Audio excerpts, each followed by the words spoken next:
Fala galera do Flamengo, isso aqui é Mengão, mais um vídeo do seu canal Tornone Castro Oficial. Falar um pouco hoje sobre o pós-jogo da vitória do Flamengo 3 a 1 sobre o Grêmio no Maracanã. Recebendo meu brother aqui, Talmo Castro, vai comentar um pouco sobre o jogo hoje.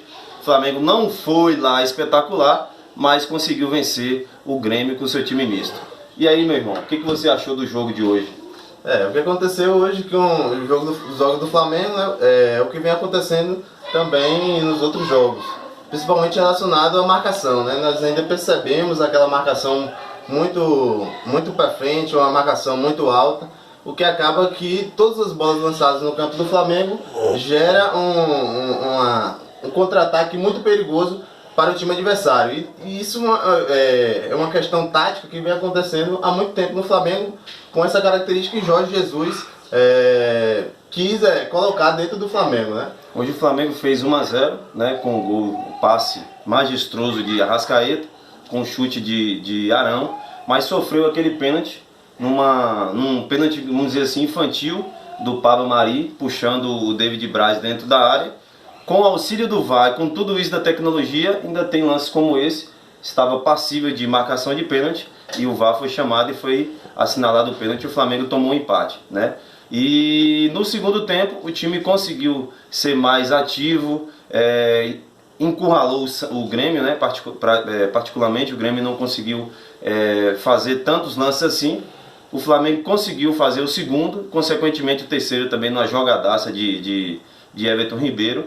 Mas estava mais fácil o Flamengo fazer o terceiro gol, né, do que tomar o empate, porque o Grêmio se recuou, não conseguiu atacar o Flamengo como eles estavam conseguindo no primeiro tempo.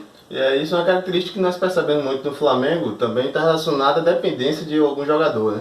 O Gabigol, por exemplo. Quando sai o Gabigol, nós não temos quem possa substituí-lo. E acontece essa questão de fica dependente de um jogador que também é importante para o time, né? Um jogador que vinha fazendo gols. E aí nós perdemos esse jogador, então tudo isso complica. Então o Flamengo ainda não tem peça. É um time bom, mas é um time que ainda não tem uma peça de reposição. Na verdade o Flamengo tem time, mas não tem elenco, né? O time titular é bom, o time considerado titular hoje, mas quando vai fazer algumas mudanças, trocar algumas peças, a gente começa a ver as falhas do time, né? O lado positivo que eu vi hoje foi que o Bruno Henrique, como sempre, jogando muito bem, né, as jogadas laterais.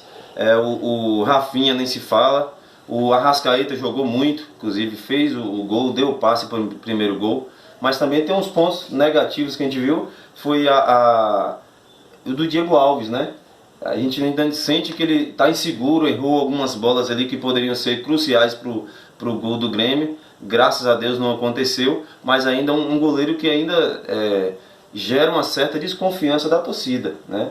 Provavelmente se o Flamengo tivesse levado o empate hoje, ou o jogo tivesse sido mais acirrado, com certeza ele sairia vaiado pelas partidas que ele vem fazendo, e hoje falhou em 2 lances, mas não foram cruciais para os gols do Grêmio. Uma característica de Jorge Jesus também, eu não sei o que está acontecendo, se é uma característica dele, própria dele, mas ele sempre tenta manter aqueles jogadores, mesmo que o jogador não vinha bem. Por exemplo, Diego Alves é um goleiro que não está vindo de boas atuações, né, apresentando já algumas falhas há muito tempo, mas ele não consegue, ele ainda está querendo dar aquela confiança para o goleiro, né?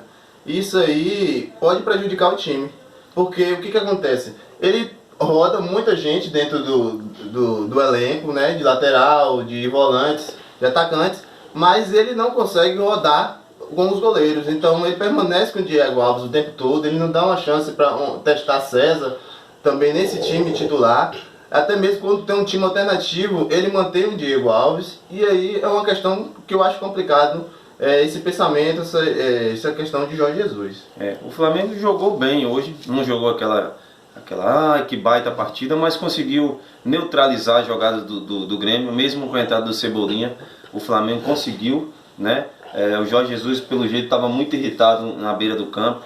O Flamengo errando alguns passes, um pouco nervoso, mas com 3 minutos conseguiu fazer o segundo gol, então tranquilizou mais o time, né? O Everton Ribeiro entrou muito bem. O Gerson, a gente estava comentando sobre o Gerson, que algumas pessoas questionavam, onde é que foi que o Gerson já jogou?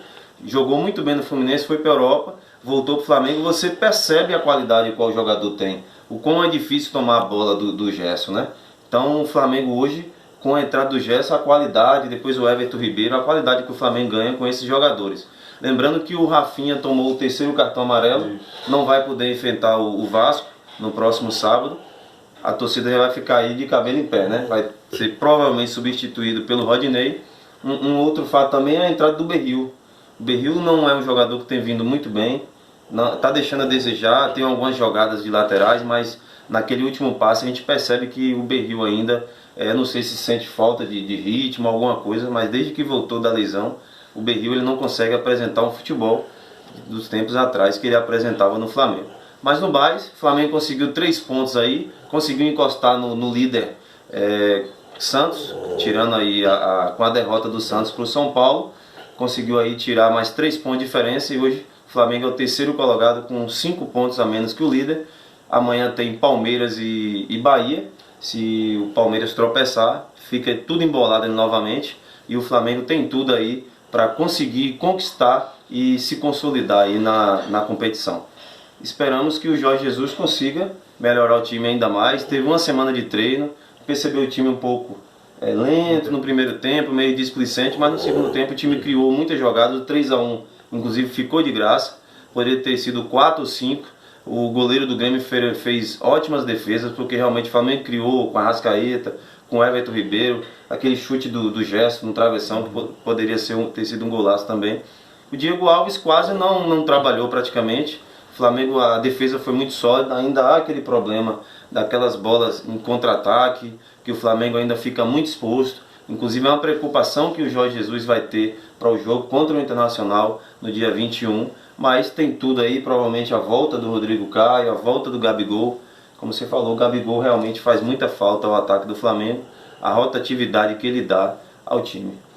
Não foi uma atuação assim que nós consideramos uma atuação linda, né, do Flamengo, mas foram 3 pontos importantes, principalmente porque foi contra um time praticamente reserva do Grêmio, né, o Flamengo tinha que se impor sim dentro de casa. O Grêmio entrou com 3 titulares apenas, né? Depois entrou o Everton Cebolinha. Isso. E uma questão importante aqui, não é uma desculpa, mas a questão também do VAR, né, o que aconteceu. Nós vemos aquele lance de Bruno Henrique, né, que claramente foi um pênalti, mas o árbitro sequer foi consultar lá, né, consultar as imagens para observar melhor, para interpretar melhor o lance, o que acabou não gerando, né, o pênalti para o Flamengo. Mas já durante o lance lá do Grêmio, né, em cima do David, o árbitro sim parou, foi observar lá, né, nas imagens e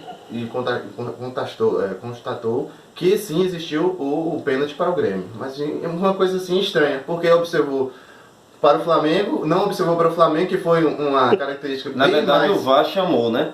Chamou porque todo lance dentro da área há a revisão do lance. Então foi chamado, mas na verdade o VAR entendeu que foi uma jogada normal de interpretação, né? Inclusive o comentarista de arbitragem que estava acompanhando a transmissão falou que seria pênalti, e depois na jogada com o David Braz, apesar que foi uma jogada muito infantil do Pablo Mari, puxar o jogador dentro da área, sabendo do VAR que hoje nós temos, né? Então foi realmente, poderia ter sido muito prejudicado o Flamengo. Algumas pessoas dizem, o Flamengo é beneficiado pelo VAR. Eu acho que o VAR erra para todos os lados, como o juiz também erra. Hoje eu acho que aquele primeiro lance poderia ter sido revisado pelo juiz indo até a beira do campo, mas realmente o pênalti do Pablo Mari é indiscutível. Foi realmente um lance muito infantil, que eu acho que um jogador de profissional não deve cometer, e ele provavelmente vai ser chamado pelo Jorge Jesus, porque tipo de lance como esse o VAR vai marcar toda hora e fica muito mais fácil para eles. E o Flamengo precisa evoluir muito, né? Principalmente ainda para o jogo da Libertadores contra o Internacional, que vai ser um jogo difícil, né? Nós temos um time bem organizado, que é o time do Inter. Temos também o Guerreiro, que vem em uma boa fase, né? Um atacante que vem fazendo bastante gols, né? Nesse time do Inter. E o Flamengo com essa questão ainda da marcação, que ainda está deixando muito a desejar. Então o Flamengo precisa evoluir bastante ainda para esse jogo da Libertadores. Hoje foi um jogo, não foi um jogo como eu falei, não foi um jogo lindo, mas foi um jogo importante para os 3 pontos. Conseguiu os 3 pontos, se manteve na terceira colocação, não deixou o Santos disparar, diminuiu o número de pontos, né, de 8 para 5. E a próxima rodada o Flamengo enfrenta o Vasco no sábado e quem sabe é mais uma vitória do Mengão. Velho, por isso é só. Valeu. Qualquer hora a gente volta aí com mais notícias do Mengão no nosso canal. Flamengo 3, Grêmio 1. Até a próxima!